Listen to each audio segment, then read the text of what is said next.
Okay, so I'm gonna be really quick with this, especially since I'm currently time limited. But yeah, so Legends Z-A comes out at the time when this goes up. Like, actually, it's digitally it'll be like 20, not less than 24 hours.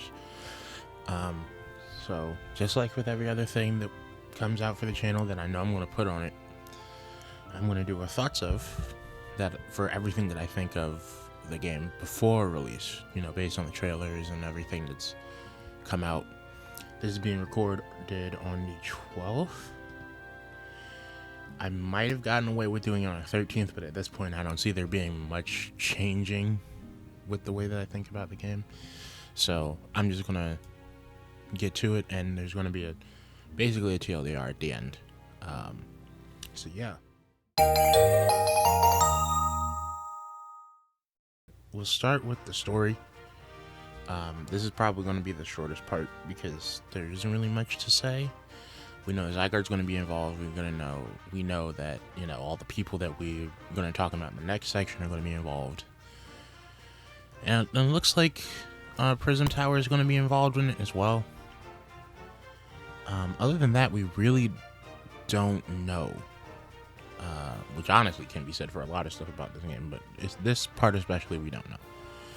We do know that things like the Rush Syndicate are going to be involved, and we did see in one trailer two different banners that look like they could be two groups that would also fill in a role like that, like the Rush Syndicate does, just for different sections of the Z-A Royale, or different sections of the story. I'm excited to see how they do this. At very least, we might get good character moments and stuff from it.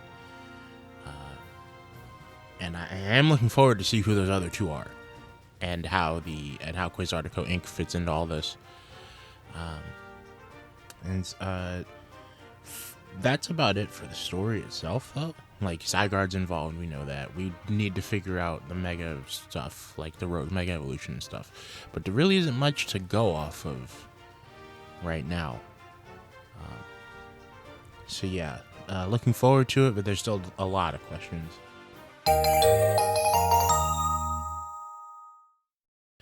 Characters. This one I'm not really too worried about. They hit the characters out the park a lot. Love all of them already, whether it be returning ones like Emma or AZ, and even Maple actually, or some of the new ones like Corbeau, the leader of the Rush Syndicate. There's definitely going to be more, most likely. It's just they're not talking about all of them right now. And again, like mentioned, a lot of this stuff will also come back from the story section. I'm excited to see what parts everyone will play in the story, see how everything comes together. I'm really liking our friends. It looks like it, given the key art and box art for the game, and even because that same art is also the icon art for the Switch and Switch 2 version. I'm excited to see if, at the very least, our first friend, Urbane or Tawny, are important, given that they are on the cover of the game as well. Who knows? They might not be. I'm not sure. And then there's the DLC for both of these, which, we'll get to that. It's going to be releasing sometime within the next 4.5 months, because they said expected release before February 28th. That could mean Pokemon Day. That can mean sometime in January. That could mean sometime in December. That can mean sometime in November. We won't know until they just come out and say it. So, but yeah, the characters and the story are pretty much the same. Liking what I'm seeing so far. Really excited to see where those go. Pokemon being the next section. So really, because there's been no new ones, we're just going to talk about forms. I like all the Mega forms that have been introduced so far. In comparison, a lot of them are really a lot simpler than the earlier Mega Evolutions, with the exception of the Mega Evolutions for the Kalos starters. Those guys get a pretty big change. Everyone, Malamar does get one, I guess. It depends on your definition of really big. I'm thinking of changing the design, like changing it. Delphox,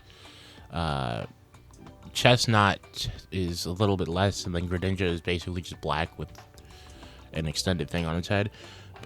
Malamar gets longer tentacles and gets slimmer, and its head gets bigger. Dragonite is one of the simplest. Dragonite and Victory Bell are the simplest. Because realistically speaking, they're just the Pokemon again, but just more powerful. Like actually in terms of design. Like, Victory Bell is just inflated with poison. So if you see it using its poison in the moves, you'll see it's actually just Victory Bell sized. Do find that concept really good though. And Dragonite is one of the things that I like to see when Pokemon will take some inspiration from its previous stuff. Like, a new Pokemon will take inspiration from previous stuff. It's just that, but a Mega Evolution.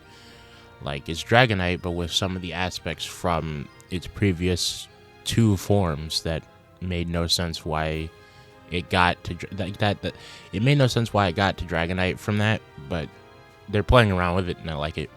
You know, Halucha's pretty cool and flashy. Let's see. Was there anyone else? Actually, I think we only got 6. We know there's more than 6. There's no way that there wouldn't be, even without all the leaks and stuff, because there's still, the starters for the actual game. Tepig, Chikorita, and Totodile.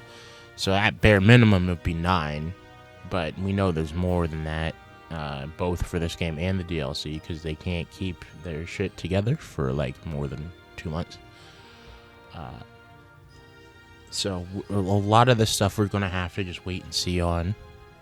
And I'm excited to see a lot of that, because despite the ranging ways that they did the Megas, I think they all look cool. They all fit as a step further, just in different ways. So I'm excited to see what the rest of them are. I don't know the whole list. I know a couple of Pokemon that got them, and even then I don't know what they look like. I think, and then there's some we can infer. So, Starmie and, I'm blanking on the name. Scrafty.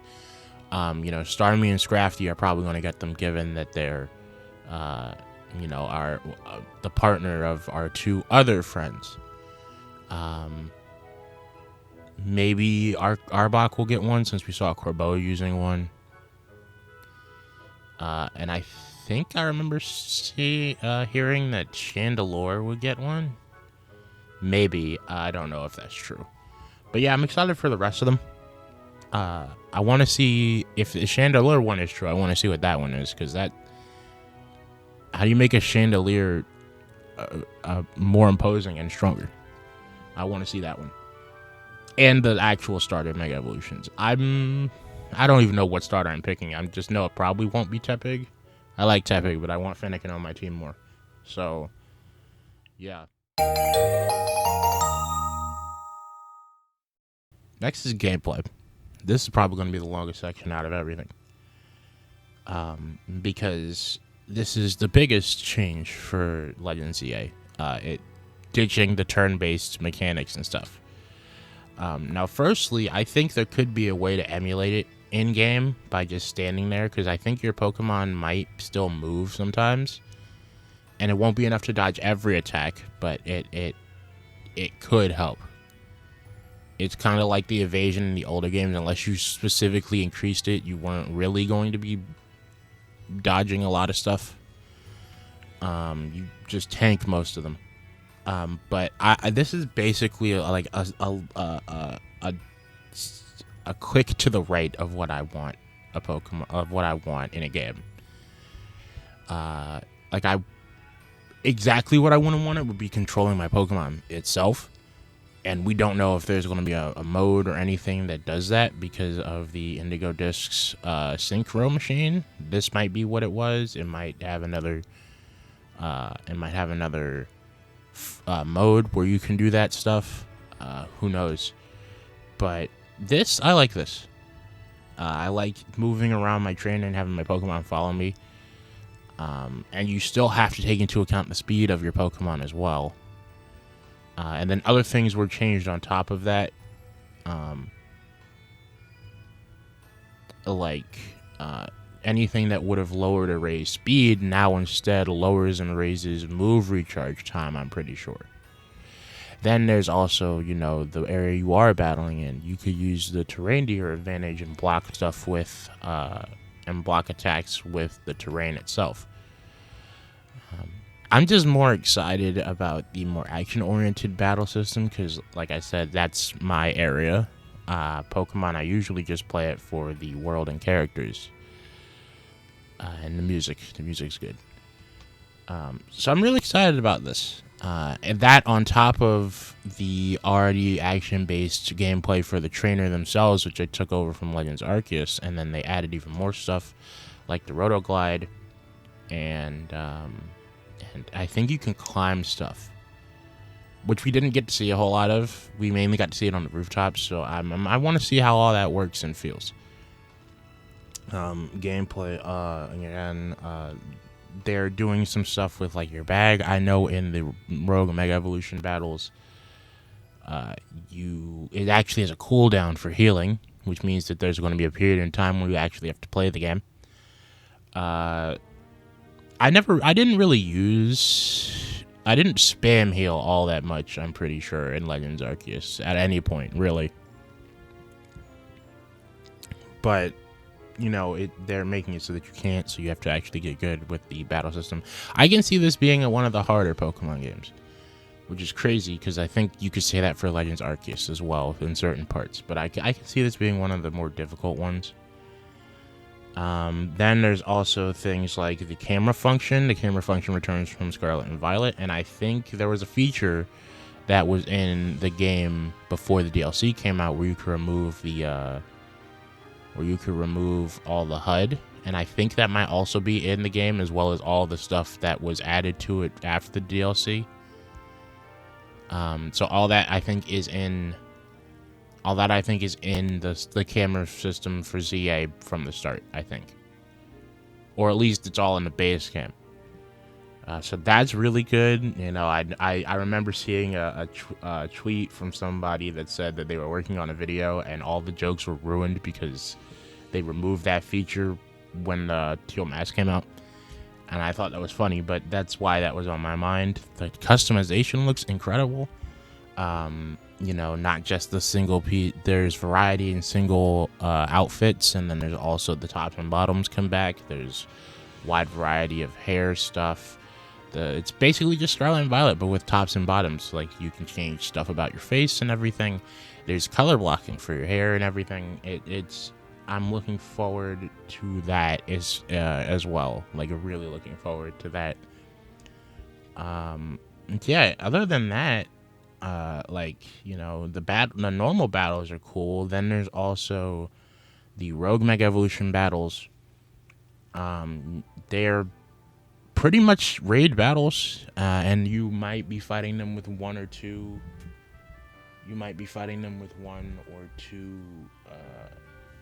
CPUs. It just depends. I'm looking forward to those as well because I've been spending my time playing.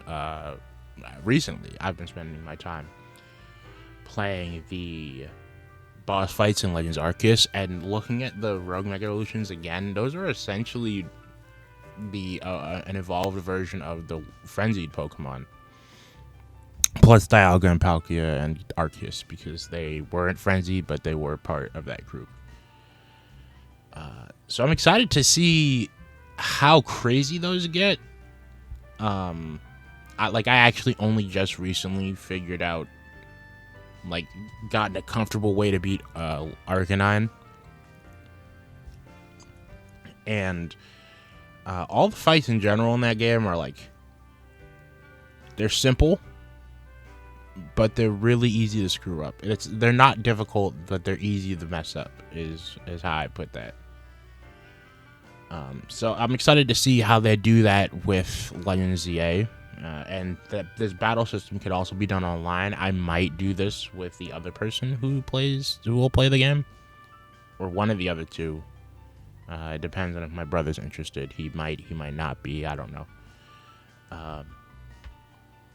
But yeah, overall, gameplay is like the part I'm the most excited for, because it's the biggest departure from normal Pokemon and the biggest departure from Legends Arceus as well.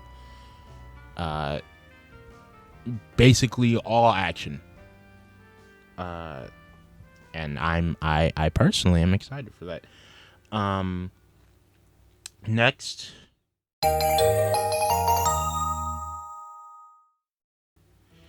extras and DLC. So this is where the iffy stuff comes from. I did buy the DLC. I know I'm going to enjoy this game, and I know I'm probably going to enjoy the DLC as well.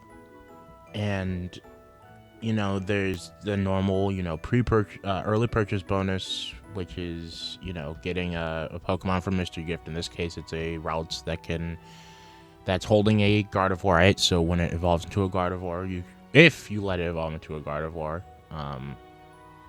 maybe. I don't know if it's random. It might just be set female. If so, then it's a Gardevoir. But you can use that Gardevoir to Mega Evolve it once it's fully evolved. If you pre-ordered the DLC, you get a code for a bunch of specialty Pokeballs. And when the game comes out, you'll get Holo X and Holo Y apparel for pre-ordering the DLC as well. Now, the DLC I'm excited for. I like the sound of. There's going to be more Mega Evolutions, a new area to explore. My only real thing was that I wasn't entirely sure about announcing it before the game came out. Obviously it's not coming out before when the game does. But I don't know. I don't even really think there was anything wrong with it for me. It's just knowing how everyone else is going to react to it, that would just look bad. And I feel like there could have been other ways to do that. Speaking of other ways to do it, the Mega starters for the Mega forms for the Kalos starters. At this current point, the only way we know we can get them is as a rank reward when doing the online battle mode. Which is, what was it? The ZA Battle Club. Yeah, I don't know if they're going to. They said they'll probably rerun it, and that's likely. They likely will, and but that's about it. We don't know if there's going to be other ways to get them in the DLC. Maybe we don't know if it's going to eventually become a mystery gift after a while, because if it doesn't, then if neither of those are true, then after we move on from Scarlet and Violet, or not Scarlet and Violet, after we move on from Gen 9, which will probably be sometime within the next year or two, there will be no way to get them other than Pokemon Champions. Now, I don't know if they'll do that, because they made it so that so long as the servers exist for Sword and Shield, every single Gigantamax Pokemon can be found there. But we don't know if they're going to do something like that for Scarlet and Violet, because Scarlet and Violet's not dead yet. And that means by proxy, we don't know if they're going to do something like that for Legends Z-A. They could, they probably should, and realistically speaking, if I had to guess, the answer would probably be yes, they would. But doing it like this in the first place it's just a bad idea foundationally. Now, don't get me wrong, I love all the content itself. I just think that the way that it's distributed and the way that it was told to the public should have probably been a little bit better. And other than that, like the DLC, we know Hoopa's involved. We get to go to Hyperspace Lumio City. I don't know what exactly that would be. That could be a more extreme version of Lumio City in some way, whatever that means. And we got to see Mega, Raichu, X, and Y. So, yeah, more Megas. We don't know who else is going to get them. Yeah, that's just about it. I'm looking forward to that. I just think that the way that it was released / revealed could have been a little bit better. So yeah.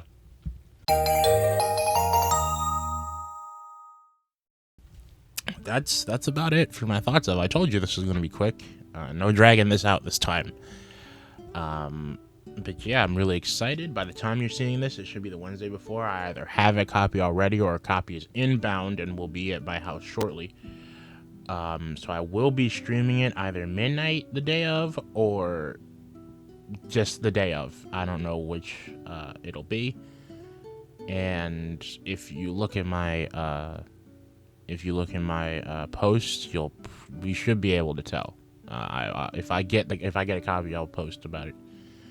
But yeah, overall, really enjoying the game. Can't wait to stream it. And I know I'm going to enjoy this thing. So yeah, you have a nice rest of your day.